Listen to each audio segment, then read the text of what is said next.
जय हिंद साथियों, एक बार फिर से हाजिर हूं मैं आपके साथ वार्षिक सेमेस्टर परीक्षा 2020 के अपडेट के साथ कि जैसे ही यूनिवर्सिटी के आला अधिकारियों और उच्च शिक्षा विभाग ने परीक्षा कराने के नियम पर कार्यवाही करना प्रारंभ कर दिया है या परीक्षा कराने के बाद में के बारे में दिशा निर्देश दिया है, इस बात को सुनते ही विद्यार्थियों में एक अलग सी खलबली मची हुई है, एक अलग सा हड़कंप, एक अलग सी दहशत सी मच गई है छात्रों के बीच। और छात्रों के साथ साथ छात्र के अभिभावक भी सख्ती में नजर आ रहे हैं। इस खबर के बाद महाविद्यालय और विश्वविद्यालय को निर्देश दिया गया था उच्च शिक्षा विभाग द्वारा या कार्यपरिषद की बैठक द्वारा, जिसमें परीक्षा संपन्न कराने की बात कही गई है। एमएड अंतिम सेमेस्टर, BEd first year second year, diploma प्रथम वर्ष और यूजी पीजी लास्ट सेमेस्टर के छात्रों को तथा पूरक परीक्षा में शामिल छात्र तथा स्वाध्यायी छात्रों को परीक्षा में बैठने के निर्देश दिए गए हैं या परीक्षा होना अनिवार्य कहा गया है। ये खबर जैसे ही बच्चों ने सुनी, बच्चों के अभिभावकों ने सुनी, उनका रिएक्शन बिल्कुल एक अलग टाइप के सामने आ रहा है। कुछ खास समस्याएं उनकी हैं जो मेरे कमेंट में आई थी। पिछले वीडियो पे मैंने चर्चा किया था कि परीक्षा प्रणाली पर कैसी चर्चा की गई है, कैसे आपकी परीक्षाएं होंगी, कैसे आपको उत्तर पुस्तिका लेनी होगी महाविद्यालय से और कैसे उत्तर पुस्तिका लिखकर जमा करनी है। ये जैसी ही बातें मैंने लोगों को बताई और आज के समाचार पत्र में ढेर सारे समाचार पत्रों में इसके बारे में छापा है, उसमें छात्रों को भ्रामक की स्थिति बनी हुई है। छात्र अभी भी भ्रम में है कि हम किस प्रकार की परीक्षाओं का सामना करने जा रहे हैं या किस तरह खतरा मोल लेने जा रहे हैं। इनके बारे में विशेष चर्चा करूंगा आपके साथ और इसका समाधान क्या हो सकता है इसके बारे में भी मैं आपसे चर्चा करूंगा और एक निश्चित समाधान के तौर पे हम पहुंचना चाहेंगे, जिससे कि हम इस मनोदशा से बाहर निकल सकें। इस परीक्षा नाम की जो विख्यात जो विक्षिप्त मन हमारे अंदर हो गया है, हमारा मन बिल्कुल से परेशान हो गया है कि कैसी होगी परीक्षा प्रणाली, हमको कैसे इसको फेस करना होगा। यहाँ कठिनाई परीक्षा प्रणाली से अधिक कोरोना की आ रही है। यहाँ लोग परीक्षा से कम बल्कि कोरोना जैसे महामारी से अधिक डर रहे हैं, अधिक दबाव महसूस कर रहे हैं। हर व्यक्ति अपने आप को घर में सुरक्षित रखना चाहता है, लेकिन ऐसे असमंजस की स्थिति में लोगों के और छात्रों के मन में असमंजस और भ्रामक की स्थिति बनी हुई है। आइए जानते हैं किन किन बातों पर छात्र नाराज हैं या उनके अंदर भ्रामकता की स्थिति है। वो अंदर से बोल तो नहीं पा रहे हैं, उनके अंदर ढेर सारी बातें हैं पर वो साथ बोल नहीं पा रहे हैं, बोलने में हिचकिचा रहे हैं कि हम इस बातों को किससे रखें, किसके साथ शेयर करें। तो आप सोशल मीडिया के माध्यम से शेयर कर सकते हैं। ये बात महाविद्यालय, विश्वविद्यालय और उच्च शिक्षा विभाग के आला अधिकारियों तक पहुंचा सकते हैं। अपनी समस्याओं को सोशल मीडिया के माध्यम से आगे पहुंचाइए ताकि वो वास्तविक समस्या से परिचित हो और इसके लिए कोई विशेष उपाय निकाल सके, कुछ अलग तरीका, अलग ढंग निकाल सके, जिससे आप, हम और हम सभी लोग घर में सुरक्षित रह सकें और इस शिक्षा को, इस परीक्षा के समस्या से बाहर आ सकें। तो सबसे पहले मैं चर्चा करूंगा कि छात्र में असमंजस और भ्रामकता की स्थिति क्यों बनी हुई है। सबसे बड़ी बात कि विश्वविद्यालय ने परीक्षा की घोषणाएं कर दी है, उसके प्रारूप की चर्चा कर दी है कि किस प्रकार प्रारूप होना है, पर उसमें एक बार भी कहीं भी मेंशन नहीं किया गया है कि जो 20% अन्य राज्य के छात्र हैं, जिनको हम प्रवासी छात्र के नाम से कहें तो गलत नहीं होगा, जो 20% अखिल भारतीय कोटा से जो शामिल हुए हैं, जो ऑल इंडिया माध्यम के आधार पर 20% छात्र हैं बीएड बीएड में, वो छात्र, ट्रेन की असुविधा है, आवागमन की सुविधाएं सारी बंद है, ट्रेनें बंद है, वो छात्र यहाँ महाविद्यालय में उत्तर पुस्तिका लेने कैसे पहुंचेंगे। सबसे बड़ा सवाल है, ये मैं उच्च शिक्षा विभाग से या फिर उन आला अधिकारियों से पूछना चाहूंगा कि क्या इस पे कुछ विचार विमर्श करने की आवश्यकता है। वो छात्र अपने राज्य वापस चले गए थे कोरोना काल 22 मार्च से जब लॉकडाउन लागू हुआ, तो सभी को निर्देश दिया गया है कि आप लोगों के पास समस्या है, खाने पीने की समस्या हो रही है, रहने की समस्या हो रही है। जो छात्र दूसरे राज्य से इस राज्य पढ़ने आए थे, उनको रहने की किराए की असुविधा हो रही थी, वो छात्र प्रवासी मजदूर या प्रवासी छात्र बनकर अपने घर वापस चले जा चुके हैं कोरोना के डर से। वो छात्र वापस कैसे आएंगे। वो 20% जो छात्र है, हर 100 सीट में बीएड के 20% छात्र बाहर से हैं, कोई बिहार से है, कोई झारखंड से है, कोई केरल से, कोई जम्मू कश्मीर से या राजस्थान, कोलकाता से भी छात्र यहाँ पे हैं, पश्चिम बंगाल से छात्र हैं, उड़ीसा से छात्र हैं। वो छात्र इस समय कोरोना काल में इतना रिस्क लेते हुए जब ट्रेन की सुविधा नहीं दी गई है, वो छात्र परीक्षा में शामिल कैसे हो पाएंगे, इस पर शायद विचार नहीं किया गया है या इस पर कुछ दिशा निर्देश नहीं दिया गया है। ये छात्र काफी परेशान है जो अन्य राज्य के छात्र हैं। बार बार मुझे कमेंट आता है, फोन आता है, बातचीत होती है कि सर हमारे लिए कुछ परीक्षा का प्रारूप नहीं बनाया गया है। इस छात्र से, इस निर्णय से इन छात्रों में सबसे अधिक असमंजस की भावना है, सबसे अधिक भ्रामकता है कि हम कैसे पहुंचे, ट्रेन की सुविधा न होने के बावजूद भी हम कलकत्ता से छत्तीसगढ़ कैसे पहुंचेंगे, या हम झारखंड से छत्तीसगढ़ कैसे आए, इसकी असुविधाएं हो रही है। बालक को बहुत समस्या हो रही है, छात्रों को। इसके अलावा परीक्षा केंद्र से उत्तर पुस्तिका लाना खतरनाक हो सकता है। आप परीक्षा केंद्र में जो व्यक्ति उत्तर पुस्तिका बांट रहे हैं, जाहिर सी बात है, लाजमी बात है कि भीड़ होगी। बच्चे उत्तर पुस्तिका लेने के लिए भीड़ लगाएंगे।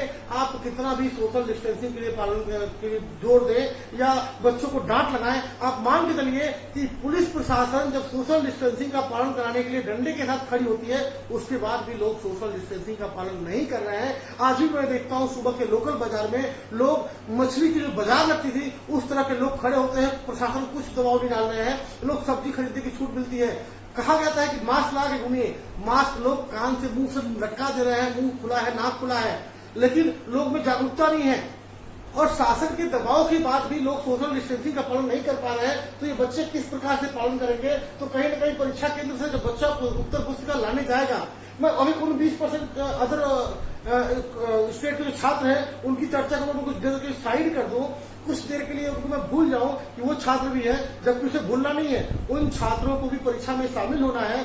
और किस तरह शामिल होंगे, इसका अभी तक कोई प्रारूप आला अधिकारियों ने नहीं दिया हुआ है, जबकि उसके बारे में विचार करना बहुत जरूरी है। अगर उस बात को कुछ देर के लिए हम गौर करें और चर्चा करें कि परीक्षा केंद्र से उत्तर पुस्तिका लाना कितना खतरनाक हो सकता है। हम सारे विद्यार्थी एक साथ जाते हैं परीक्षा केंद्र में उत्तर पुस्तिका लाने, वहां भीड़ होती है, उत्तर पुस्तिका के नंबर, सीरियल नंबर नोट करके हमको दिया जाता है। उस भीड़ भाड़ में कौन सा व्यक्ति किस कोरोना के संकट से जूझ रहा है, इसमें से तमाम छात्र ऐसे हैं जिनका घर कंटेनमेंट जोन में आता है या उनको सील किया हुआ है। वो छात्र अपने घर से बाहर कैसे निकल सकेंगे अगर उसके लिए कुछ गाइडलाइन जारी की जाए? ये सबसे बड़ी भ्रामकता की बात है कि कह दिया कि छात्र जाए अपने परीक्षा केंद्र या महाविद्यालय से उत्तर पुस्तिका लेकर आए। जो छात्र कंटेनमेंट जोन में है, जिसके एरिया को सील किया गया है, उसको बाहर निकलने की अनुमति नहीं है, वो छात्र किस आधार पर उत्तर पुस्तिका लेने जाए? अगर पास भी बनवा के आएगा तो भी उससे अन्य बच्चों को संक्रमण का खतरा हो सकता है। साथ ही साथ बात करें तो कुछ छात्र ऐसे भी हैं जिसका मुझे मैसेज आया कि सर मेरे चाचा जी कोरोना से संक्रमित हैं, या कुछ छात्र ऐसे भी हो सकते हैं, शायद वो मेरे डेटा में नहीं है, जो खुद कोरोना से संक्रमित हो। वो छात्र इस परीक्षा प्रणाली में कैसे शामिल हो सकेंगे? ये एक बहुत बड़ा प्रश्न है। पहले तो उन 20% छात्रों की कोई व्यवस्था नहीं की गई है, और अगर कोई छात्र कोरोना के संक्रमण से ग्रसित है, वो इस परीक्षा प्रणाली में कैसे शामिल हो सकता है? अगर आप चर्चा करते हैं तो उनको दोबारा अवसर दिया जाएगा, तो दोबारा अवसर एक साल खराब करने की क्या हो सकता है? आगे और चर्चा करूंगा मैं कि उत्तर पुस्तिका जमा करने में कोरोना का खतरा। यूनिवर्सिटी ने या फिर आला अधिकारियों ने सूचित कर दिया कि परीक्षा केंद्र से आपको पुस्तकें, सैनिटाइजर युक्त पुस्तकें मिलेंगी। जो आंसर शीट मिलेगा उस पर सैनिटाइजर किया होगा। हम मानते हैं कि आप सैनिटाइजर युक्त उत्तर पुस्तिका देंगे, लेकिन बच्चा जब उत्तर पुस्तिका लेने आएगा उस समय संक्रमण का खतरा है।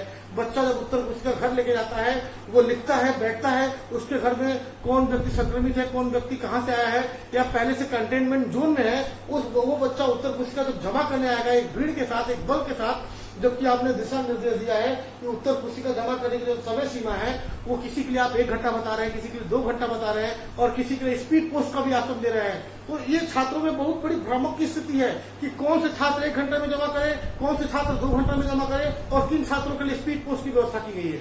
क्या सामान्य रूप से अगर 2 घंटे में उत्तर पुस्तिका जमा करने बच्चा आएगा तो उसके पास व्हीकल की व्यवस्था नहीं हो सकती है। हो सकता है उसके पास खुद की मोटरसाइकिल ना हो। आप सबको ज्ञात है कि पब्लिक ट्रांसपोर्ट अभी बंद है, बस सुविधा या ट्रेन सुविधा सब कुछ बंद की गई है। ऐसी स्थिति में अगर बच्चा 25 किलोमीटर दूर से, 30 किलोमीटर दूर से अगर इमरजेंसी सेवाओं के तहत भी अगर मोटरसाइकिल लेकर आता है तो वो एक भीड़ का हिस्सा बनेगा, भीड़ बनाएगा, इससे भी संक्रमण का खतरा बन सकता है। आप तर्क दे सकते हैं कि मेडिकल सेवाओं में लोग कैसे मोटरसाइकिल या साधन की व्यवस्था कर सकते हैं। मेडिकल सेवाएं वो जीवन से संबंधित होती है। ये सेवाएं, इस पे हम अभी कुछ अंकुश लगा सकते हैं, कुछ नियंत्रण कर सकते हैं, कुछ अन्य उपाय भी देख सकते हैं, क्योंकि मेडिकल सेवाओं में हमारे पास हॉस्पिटल का और कोई उपचार नहीं होता है, लेकिन इसमें उपचार है। अगर आप प्रयास करें तो उपचार निकाल सकते हैं, तरीके निकाल सकते हैं। उत्तर पुस्तिका जमा करने की समय सीमा में भ्रामकता, छात्रों में बहुत बड़ी भ्रामकता है कि कहा गया कि 1 से 2 घंटे में उत्तर पुस्तिका लिखकर महाविद्यालय में जमा करें। आप सोच के देखिए, एक सामान्य सी चर्चा है। अगर आपको क्वेश्चन पेपर आधे घंटे पहले मिल जाता है, आप उत्तर पुस्तिका को लेकर घर जाते हैं, वहां हड़बड़ी में 3 घंटा बैठकर लिखते हैं, फिर इस कोरोना काल के खतरनाक समय में आप पुनः अपने वाहन से वापस आते हैं, उत्तर पुस्तिका जमा करने के लिए लाइन लगाते हैं, भाई उत्तर पुस्तिका लेने के लिए जो पर्यवेक्षक है उनको भी विशेष खतरा है कि जब हम उत्तर पुस्तिका रिसीव करेंगे कौन सा बच्चा कहां से आ रहा है, किस संक्रमण से आ रहा है, कितना हम सैनिटाइजर का यूज करेंगे, कितना हम बचाव करेंगे। हम भीड़ में जाने की कोशिश से बच रहे हैं कि हम भीड़ में ना जाए, लेकिन कहीं ना कहीं इस परीक्षा के माध्यम से हम भीड़ को बढ़ा रहे हैं और कोरोना को आमंत्रित कर रहे हैं, आमंत्रण दे रहे हैं कि कोरोना मुझे मार, मुझे खा। क्योंकि इसमें बहुत बड़ा खतरा है। समय सीमा की भ्रामकता की बात कर रहा था मैं। समय सीमा में किसी को 1 घंटा 2 घंटा कहीं कहीं का निर्देश दिया गया कि वो अगले दिन भी सूचित करके महाविद्यालय को जमा कर सकता है या स्पीड पोस्ट से भी भेज सकता है। अब आप खुद सोचने वाली बात है, हम अलग अलग बच्चों से अलग अलग तरह का व्यवहार क्यों करें। हमारे लिए परीक्षा प्रणाली एक समान है, सभी बच्चे एक समान है, सभी बच्चों ने नियमित कोर्स किया है, सभी बच्चों में स्वाध्यायी, सभी ने स्वाध्यायी का कोर्स किया है, तो सबके लिए अलग अलग व्यवस्था क्यों करें। दूरी के माध्यम से हम अलग अलग व्यवस्था का प्रारूप क्यों बनाएं कि आप नजदीक के हैं तो उसका क्या दोष भाई, वो नजदीक का है तो 1 घंटा में जमा करेगा, वो दूर का है तो 2 दिन बाद जमा करेगा। इसमें आप सोच के देखिए, इसमें पूरी धांधली होगी, पूरे नकल की पूरी संभावना है नकल की। अब इसमें देखिए कोरोना काल में निम्न स्तर की परीक्षा क्यों, अगर इस तरह के निम्न स्तर की परीक्षा का आयोजन करना था तो कोरोना काल में क्यों करना। इससे बेहतर भी उपाय हो सकते हैं, मैं इस पर चर्चा करूंगा। इस तरह निम्न शिक्षा प्रणाली का जिसमें नकल के ढेर सारे आसार हैं, मैं चर्चा कर रहा था कि यहाँ पे मैं कहीं ना कहीं चर्चा किया हूं कि इसमें नकल की परीक्षा के लिए इतना खतरा क्यों। नकल की पूर्ण संभावना, नकल की बहुत संभावना है। हर छात्र कहेगा कि सर मेरा घर दूर है, सर मैं आज में यहाँ नहीं रहता, मैं इस पते पे नहीं रहता, सर हमारे यहाँ बारिश हो रही है। इसके पीछे आप इंस्पेक्शन करने की सीबीआई जांच को लगाएंगे या कौन इसकी जांच करेगा कहां में किसकी बारिश हो रही है। अगर एक महाविद्यालय पे, एक परीक्षा केंद्र पे 2 वीक्षक 3 वीक्षक भी आप लगाते हैं तो किनके किनके फोन को अटेंड करेंगे, किसका किसका जवाब देंगे और कहां से सत्यापित करेंगे कि कहां पानी गिर रहा है, कहां बिजली गिर रही है और कहां आसमानी वज्रपात हो रहा है, कहां बच्चे कैसे फंसे हुए हैं। तो परीक्षा जो उत्तर पुस्तिका है उसको जमा करने की भी बहुत बड़ी भ्रामकता हो रही है इस फॉर्मेट में। आगे बात करें कि पूर्व उपलब्धियों के आधार पर जनरल प्रमोशन क्यों नहीं, बिल्कुल सही चर्चा की बात है कि जब हम प्रथम वर्ष और द्वितीय वर्ष के छात्रों को जनरल प्रमोशन दे सकते हैं। मैं चर्चा करूं सिंपल से सब्जेक्ट के बारे में कि जो विद्यार्थी बीए प्रथम वर्ष में नियमित का छात्र था उसको यदि हम प्रमोशन दे सकते हैं, जबकि उसने बीए की परीक्षा का कोई अनुभव नहीं उसके पास, उसने कभी भी स्नातक की परीक्षा नहीं दी है, उसको हम प्रमोशन दे सकते हैं। तो अंतिम वर्ष के छात्रों को क्यों नहीं। अंतिम वर्ष के छात्र तो 2-2 बार परीक्षा में बैठ चुके हैं, 2-2 बार परीक्षा का अनुभव हो गया है, उनके लिखने की टेक्निक बढ़ गई है, तो हम उनके पुराने उपलब्धियों के आधार पे हम सेकेंडरी और फर्स्ट ईयर के मार्कशीट का मीन निकाल के, उनका मध्यमान निकाल के उनके आधार पर हम प्रमोशन क्यों नहीं दे सकते। एक अच्छा पहल हो सकता है, एक अच्छा उपाय हो सकता है कि हम उनके पूर्व उपलब्धियों के आधार पे, क्योंकि बच्चा ऑलरेडी स्नातक में भाग 1 भाग 2 में 2 बार परीक्षाओं में शामिल हो चुका है, उसको 2-2 बार स्नातक की परीक्षाओं का अनुभव हो गया है, उनको हम प्रमोशन क्यों नहीं दे रहे हैं। एमएड की बात करूं तो एमएड में सेकेंड सेमेस्टर को प्रमोशन दिया गया है और 4th सेमेस्टर की परीक्षाओं की बात की जा रही है। जो छात्र केवल 1 बार एमएड की परीक्षा शामिल हुआ है उसको प्रमोशन हम दे रहे हैं, लेकिन जो छात्र 3-3 बार एमएड की परीक्षा में शामिल हो चुके हैं उनको हम प्रमोशन क्यों नहीं देना चाहेंगे। उनको भी प्रमोशन बिल्कुल देना चाहिए, क्योंकि उनके जो 3 सेमेस्टर की पूर्व उपलब्धियां हैं, उन 3 वर्ष के सैद्धांतिक मार्क्स का आप एक मीन निकाल सकते हैं और मीन के आधार पे, मीन में 10% के डेविएशन के आधार पे या 10% की बढ़ोतरी के आधार पे आप उनको क्या बोलते जनरल प्रमोशन दे सकते हैं। आगे बात करूंगा तो इसमें और भी समस्याएं आ रही है, जैसे 20% छात्र कंटेनमेंट जोन में है। पिछले वीडियो के आधार पे जो मुझे फीडबैक मिला, जो लोगों का कहना है, उसमें तमाम छात्र ऐसे हैं जिनका कहना है कि सर हमारा क्षेत्र सील है, हमारा एरिया कंटेनमेंट जोन में आ गया है, हमारे पोस्ट में एक व्यक्ति कोरोना निकल गया है। और कई छात्र तो ऐसे कि छात्र परिवारजन के लोग कोरोना से संक्रमित हैं। कई छात्रों का ऐसा भी फीडबैक आया है, ऐसा भी कहना है फोन के माध्यम से कि सर हमारे चाचा, हमारे परिवार के जन या मैं खुद भी संक्रमित हूं, ऐसे स्थिति में परीक्षा का आयोजन कैसे किया जाए, उत्तर पुस्तिका बालक रिसीव करने कैसे जाए और उत्तर पुस्तिका जमा करने से कैसे जाएगा। आगे बात करिए कि परीक्षा के लिए इतना खतरा कौन लेगा। माता पिता सतर्क हो गए हैं, माता पिता की भी मेरे से बात हो रही है, उनकी भी फीडबैक आ रहे हैं कि एकमात्र परीक्षा प्रणाली के मैं अपने बच्चों को काल के गाल में क्यों ढकेलूं। बच्चे को अगर संक्रमण होगा तो कहीं ना कहीं परिवार वालों को संक्रमण होगा। इससे बेहतर है कि हम परीक्षा प्रणाली में भाग ही ना लें, हम परीक्षा ही ना दें। और ऐसी परीक्षा प्रणाली लागू करने का क्या फायदा जिसका छात्र विरोध करें, जिससे छात्र सहमत ना हो। आप एक ऐसी चुनिंदा परीक्षा प्रणाली लाइए या ऐसी अच्छी व्यवस्था की बात करें जिससे सभी लोग सहमत हो, जनमानस सामान्य बना रहे, किसी को भी संक्रमण का खतरा ना हो, कहीं भी त्राही त्राही ना मचे। आज इतने बड़े एक्टर महानायक अमिताभ बच्चन, आज भी मैंने किसी आईएएस ऑफिसर के बारे में पढ़ा कि कोई आईएएस ऑफिसर है, जो इतनी कड़ी सुरक्षा में रहने के बाद भी उनको कोरोना पॉजिटिव पाया गया है। अमिताभ बच्चन इतने सुरक्षित रूप से रहते हैं, वो भी कोरोना पॉजिटिव पाए गए। तो ऐसे सुरक्षित रहने वाले बड़े बड़े लोगों के साथ जब कोरोना हो सकता है, हमारे गृह मंत्री अमित शाह जी को कोरोना हो सकता है, तो हम तो बहुत खतरों के नजदीक हैं। हमको क्यों भीड़ में झोंका जा रहा है? हमको क्यों कोरोना के काल में डाल के हमको परेशान किया जा रहा है? कहीं न कहीं बच्चों के अंदर भ्रामकता और असमंजस का भाव इस कारण भी है, बच्चे खुलकर बोल नहीं पा रहे हैं। मैं बच्चों से कहूंगा कि आप सोशल मीडिया पर आइए, अपने कमेंट दीजिए, अपने कमेंट से हमारा उत्साह वर्धन करिए, ताकि हम ये अपनी वीडियो सब तक पहुंचा सके और ये आला अधिकारियों तक ये बात पहुंच जाए। जो जो समस्याएं आ रही है, या तो उन समस्याओं का समाधान कर, निदान कर कुछ बेहतर प्रणाली की तैयारी करें, या फिर जनरल प्रमोशन तो आखिरी उपाय के रूप में दिख रहा है। आगे देखें तो नकल की पूर्ण संभावना। इस परीक्षा प्रणाली में कोई बच्चा 3 घंटे का समय दिया गया, वो 5 घंटे तक उत्तर पुस्तिका लिखेगा और अंतिम में एक्सक्यूज होगा, सर हमारे यहाँ बारिश हो रही थी, सर हमारे यहाँ मोटरसाइकिल पंचर हो गई, सर रास्ते में आ रहे थे हमको एक्सीडेंट हो गया। 10 तरह के एक्सक्यूज देगा, आराम से घर में 6 घंटा बैठ के उत्तर पुस्तिका लिखेगा। तो जब नकल ही कराना है तो परीक्षा क्यों? और भी तकनीक हो सकती है उसके, इस तरह इतना खतरा क्यों? इस तरह डिस्टेंस एजुकेशन के बारे में काम क्यों? उस पर कुछ लोगों का सुझाव आ रहा था कि उत्तर पुस्तिका लिख के हम इकट्ठे स्पीड पोस्ट कर देंगे। हम 6 उत्तर पुस्तिका ले जाएंगे, 6 दिन आराम से बैठ के लिखेंगे, 1 महीने बाद हम स्पीड पोस्ट कर देंगे, जिससे आवागमन की समस्या बच जाएगी और कोरोना का खतरा भी कुछ कम होगा। कुछ नियंत्रण तो पाया जा सकता है, लेकिन स्पीड पोस्ट करने में, स्थापित करने में खतरा हो सकता है, भीड़ बढ़ सकती है। लेकिन कहीं न कहीं कुछ हद तक ये ठीक है। लेकिन अगर आप नियमित छात्र हैं तो इस दूरस्थ शिक्षा के माध्यम से इस टाइप का परीक्षा का क्या आस है? मैं मानता हूं कि उत्तर पुस्तिका महाविद्यालय से रिसीव कर आप 1 हफ्ते में पूरा करके आप वापस महाविद्यालय को स्पीड पोस्ट से भेजेंगे, इससे खतरा कुछ कम होगा। लेकिन खतरा तो कम होगा, पर ऐसी परीक्षा प्रणाली करके शासन के पैसों का अनायास खर्च हम क्यों करें? उत्तर पुस्तिका खर्च करें। जाहिर सी बात है, जब बच्चा 1 हफ्ता तक घर में बैठ कर लिखेगा तो वो देख कर लिखेगा, काफी पुस्तक उठा के लिखेगा। और हो सकता है कई होशियार बच्चे तो आप एक अच्छे राइटर की व्यवस्था करेंगे कि मेरी राइटिंग ठीक नहीं, आओ आप लिख दो। आप कैसे पहचानेंगे किसकी राइटिंग कौन सी है? आप उसका मूल्यांकन कैसे करेंगे? सारे बच्चे अजय माला नोबोध और जितनी भी किताबें पढ़ते हैं, चाहे कोई रेफरेंस बुक पढ़ते हैं, पीडी पाठक से लेकर जितनी भी किताबें पढ़ते हैं, सबको मिक्सर में डाल देंगे। आप बताइए, जब अपने पड़ोसी से अच्छे राइटिंग में अच्छे कंटेंट को लिख के देखा तो आप उसका मूल्यांकन कैसे करेंगे? हर बच्चा नकल के आधार पर पास हो रहा है। जितने अच्छे बच्चे हैं, प्रतिभाशाली बच्चे हैं, जो अपने संज्ञान से लिखते हैं, उनका कितना नुकसान होगा? इस तरह की विसंगति क्यों इस परीक्षा के माध्यम से?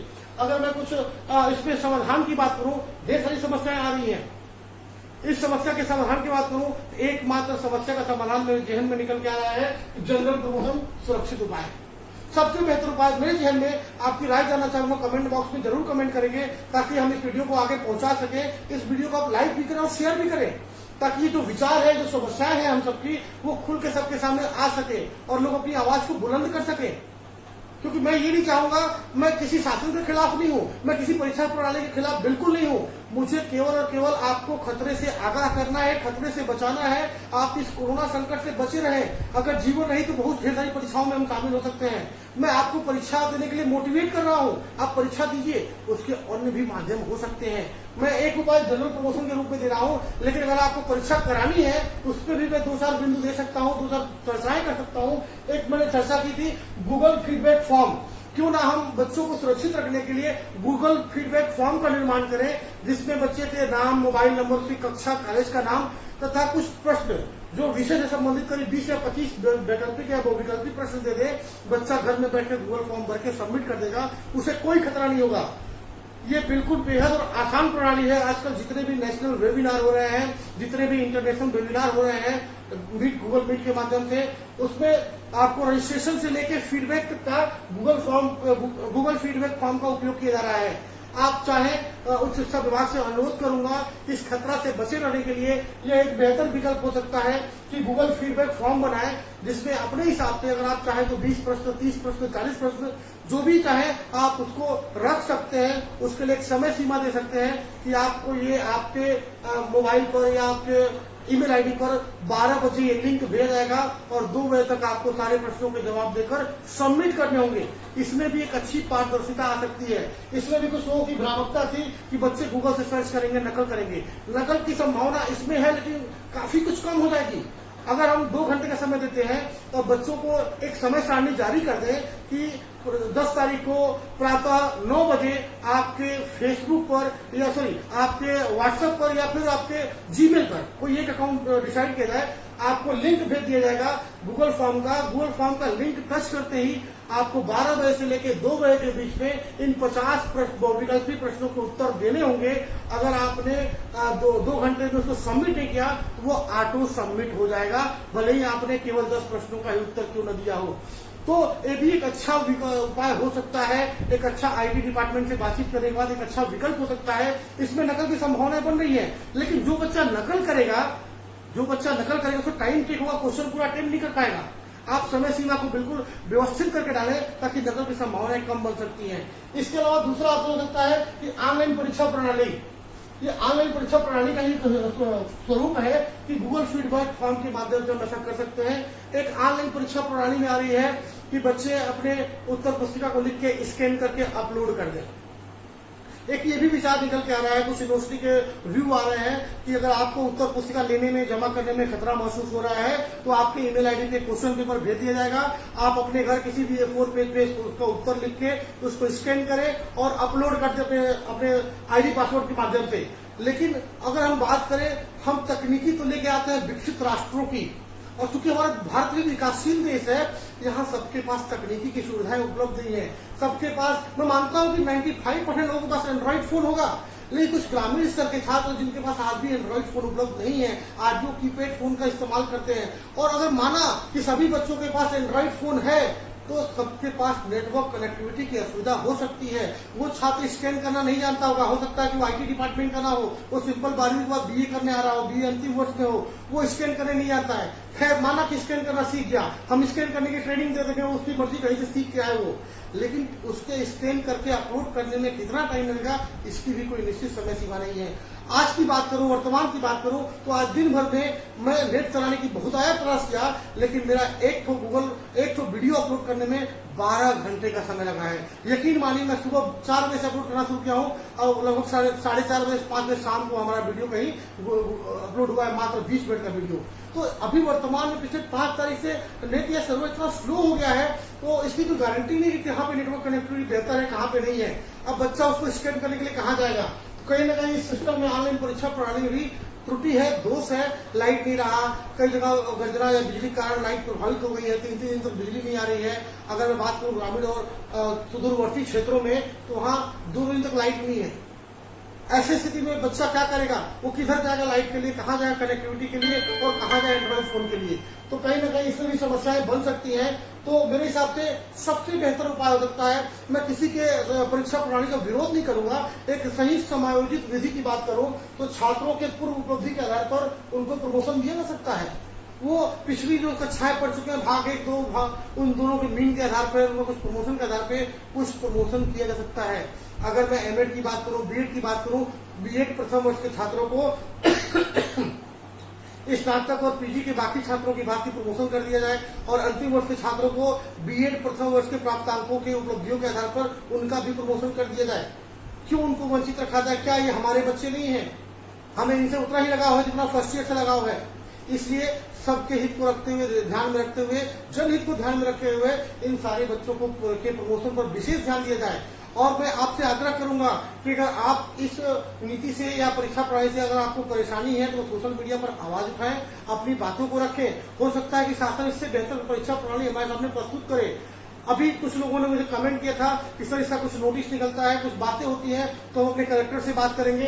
अपने जनरल प्रमोशन के लिए या इस परीक्षा प्रणाली के विरोध के लिए हम अपने डीओ, बीओ, उच्च शिक्षा मंत्री या फिर विश्वविद्यालय या फिर कलेक्टर से हम एक आवेदन कर सकते हैं, एक आग्रह कर सकते हैं कि महोदय तमाम तरह की समस्याएं आ रही है हमारे परीक्षा प्रणाली में, तो इस विसंगतियों को या तो दूर किया जाए या परीक्षा प्रणाली का पैटर्न बदला जाए या अंतिम उपाय के रूप में जनरल प्रमोशन दे दिया जाए। तो आप बेशक रूप से, स्पष्ट रूप से आप आज दिनांक 8 तारीख का अखबार पढ़ें, आज के डेट का, सॉरी 8 या 9, आज के डेट का अखबार पढ़ें। और क्योंकि रात को 12 बज गए हैं तो 8 या 9 कहना थोड़ा सा हिचकिचाहट हो रही है, तो आज का अखबार पढ़ें आप, और अखबार के आधार पे अपना एक आवेदन दे सकते हैं जिला शिक्षा अधिकारी, ब्लॉक शिक्षा अधिकारी, अपने कलेक्टर महोदय को, या उच्च शिक्षा मंत्री या फिर यूं कहे कि विश्वविद्यालय को भी एक आवेदन आप दे सकते हैं। अगर इस परीक्षा प्रणाली में ढेर सारी समस्याएं आ रही हैं, मेरे हिसाब से जो समस्याएं हैं, खतरा बढ़ने के आसार हैं, अगर आपको ऐसा महसूस हो रहा है तो कृपया आप भी एक आवेदन पत्र लिख सकते हैं।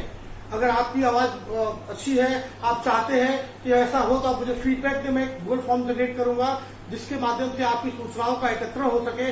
आपकी क्या राय है इस परीक्षा प्रणाली पर, इसके लिए मैं खुद एक गूगल फॉर्म क्रिएट करूंगा और उसके रिपोर्ट को तैयार करके हो सके तो जिला शिक्षा अधिकारी तक पहुंचाने की कोशिश करूंगा, ताकि इस परीक्षा प्रणाली में जो समस्याएं हैं, जो कोरोना का डर है, जो खतरा है, उससे हम बच सके, मुक्त हो सके। तो आप बेहिचक होकर मुझे कमेंट करें, कमेंट बॉक्स में लिखें। और चाहे तो आप सीधे अपने जिला शिक्षा अधिकारी, ब्लॉक शिक्षा अधिकारी, उच्च शिक्षा मंत्री या विश्वविद्यालय या कलेक्टर को आप ज्ञापन दे सकते हैं, अपना एक आग्रह, एक आवेदन दे सकते हैं कि महोदय तमाम समस्याएं इस परीक्षा प्रणाली में आ रही है, हमें खतरा है, हम कंटेनमेंट जोन में हैं, हम खुद कोरोना से ग्रसित हैं, या हम अन्य राज्य से कैसे आवागमन करेंगे, इस बात पर एक चर्चा हो सकती है। आप आवेदन कर सकते हैं या मेल कर सकते हैं यूनिवर्सिटी डिपार्टमेंट से। आप गूगल से उनका ईमेल आईडी निकालकर आप बेहतर एक विकल्प चुन सकते हैं। ऐसी ही रोचक वीडियो के लिए आप मेरे साथ बने रहिए। अगर अच्छा लगे तो लाइक करें, शेयर करें, ताकि ये बातें सब तक पहुंचे और सब इस समस्या के खुलकर इस समस्या को लेकर सामने आए और एक इसका कोई निश्चित उपाय निकाला जा सके। अगर वीडियो अच्छा लगे तो सब्सक्राइब करना बिल्कुल ना भूलेंगे, क्योंकि आपका किया हुआ सब्सक्राइब जैसे जैसे मेरे साथ सदस्यों की संख्या बढ़ती जाए, मेरा हौसला और बढ़ता जाता है और मैं हर विषय वस्तु पर आपसे चर्चा करने के लिए तत्पर और तैयार रहता हूं। रात के 12 बजे उठ के मैं आपके साथ चर्चा करता हूं, तो क्योंकि ये जीवन में अगर सोने का जो वक्त है, मैं बाकी वक्त में कम्प्रोमाइज नहीं कर सकता, बाकी मैं वक्त में अपने सारे काम कर सकता हूँ, लेकिन अपने नींद का मैं 2 घंटा कटौती करके आपके साथ बातचीत कर सकता हूँ, अगर चर्चाएं कर सकता हूँ। तो अगर मैं इतना जागरूक हूँ तो आप क्यों नहीं? अगर आपको समस्याएं नजर आ रही हैं तो आप बिल्कुल कमेंट करिए और अपने आला अधिकारियों को पत्र लिख सकते हैं, आवेदन कर सकते हैं अपनी समस्याओं के बारे में। और इस वीडियो को लाइक करना, शेयर करना बिल्कुल ना भूलें, सब्सक्राइब करें। मिलते हैं अगले अपडेट के साथ, बने रहिए मेरे साथ। जय हिंद।